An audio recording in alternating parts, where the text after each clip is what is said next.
Bismillahirrahmanirrahim. Elhamdülillahi Rabbil alemin. Ve salatu ve selamu ala eşrafil enbiyai vel murselin.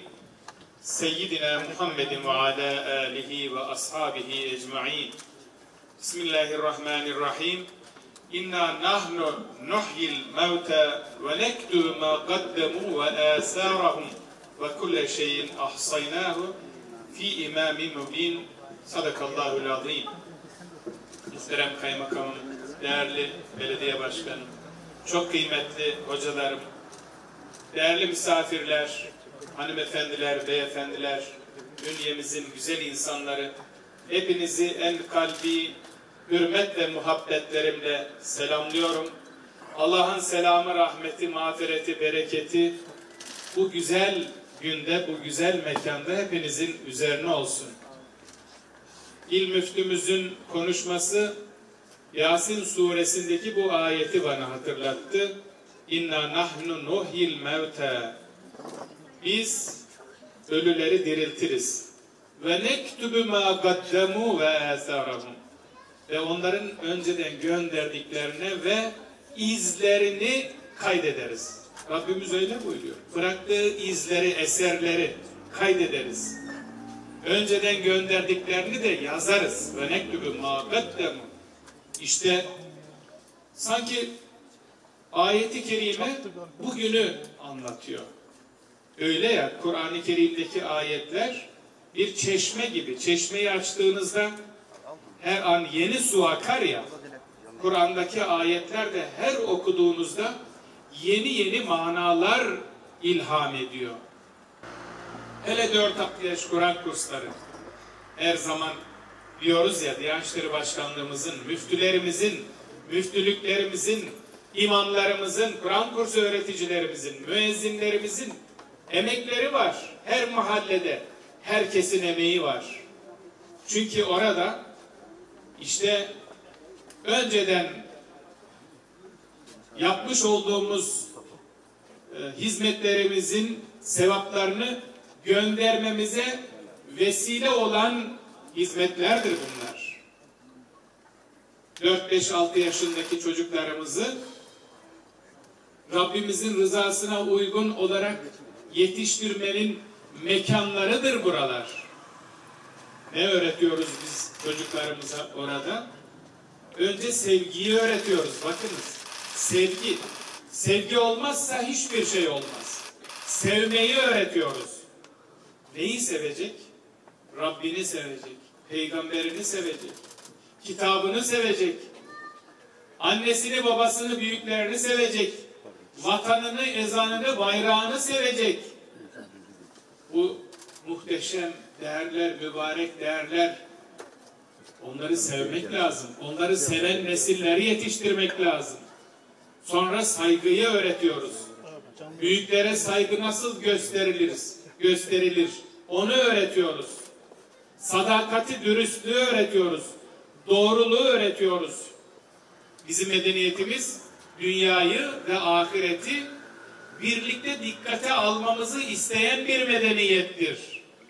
Dünyası için ahiretini ihmal eden, ahireti için de dünyasını ihmal eden zarardadır buyuran bir peygamberin ümmetiyiz. Bütün bu hizmetler işte bu hadis-i şerifin manasına uygun bir şekilde çalışmamızın neticesidir. Değerli kardeşlerim, dünyayı da ihmal etmeyeceğiz, ahireti de ihmal etmeyeceğiz. Bu eserleri açıyoruz bugün ve mutlu oluyoruz. Emeği geçen herkesten Allah razı olsun. Temelinden tamamlanmasına kadar, arsasından duvarlarının örülmesine ve sınıflarının donatılmasına varıncaya kadar bir tuğla bile emeği olan kardeşlerimizden Allah razı olsun. Tekrar hayırlı uğurlu olsun. Katılımınızdan ve katkılarınızdan dolayı hepinize teşekkür ediyorum. Allah hepinizden razı olsun. Amin. Euzu billahi mineşşeytanirracim. Bismillahirrahmanirrahim. Elhamdülillahi rabbil alamin. Vessalatu vesselamu ala eşrafil enbiya'i vel murselin. Seyyidina Muhammedin ve ala alihi ve sahbihi ecmaîn. İlahi ya Rabbi, ilahi ya Rabbena, şu anda ellerimizi senin rızan için kaldırdık. Bizleri dergâh-ı uluhiyetinden boş çevirme ya Rabbi.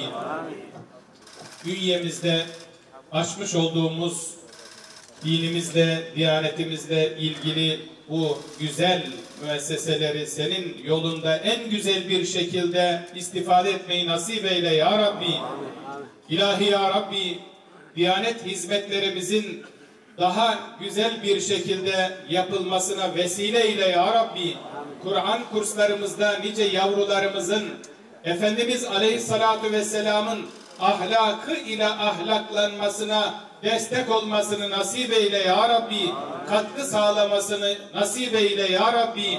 Nice hayırlı, ahlaklı, inançlı, ibadetli, secdeli nesiller yetiştirmeye vesile eyle ya Rabbi. İlahi ya Rabbi, şuraya uzaktan yakından toplanmış ve bu mutluluğumuza ortak olan şuradaki kullarından razı ol ya Rabbi. Geçmişlerinin ruhlarını şad eyle ya Rabbi.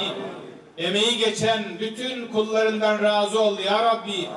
İlahi ya Rabbi, burada toplandığımız gibi mahşer günü Resulullah Efendimizin Livaül Hamd isimli sancağı altında haşru cem olmayı bizlere nasip eyle ya Rabbi.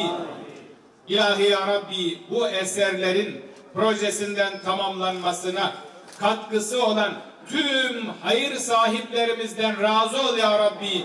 Hocalarımızdan, müftülerimizden, vaizlerimizden, imamlarımızdan, müezzinlerimizden, Kur'an kursu hocalarımızdan, emeği geçen hepsinden razı ol ya Rabbi. Hayırda yarışmayı bizlere nasip eyle ya Rabbi. Dualarımızı fetekabbeleha Rabbuha bi kabulin hasenin sırrına mazhar eyle ya Rabbi. Kâfe-i ehli iman ve ehli İslam ervahı için, cümle geçmişlerimizin ruhları için, Allah rızası için El Fatiha.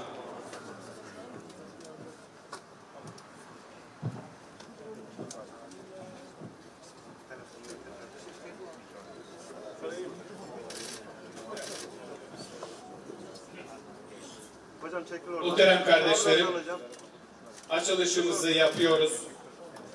Rabbim hayırlı uğurlu eylesin. Bismillahirrahmanirrahim.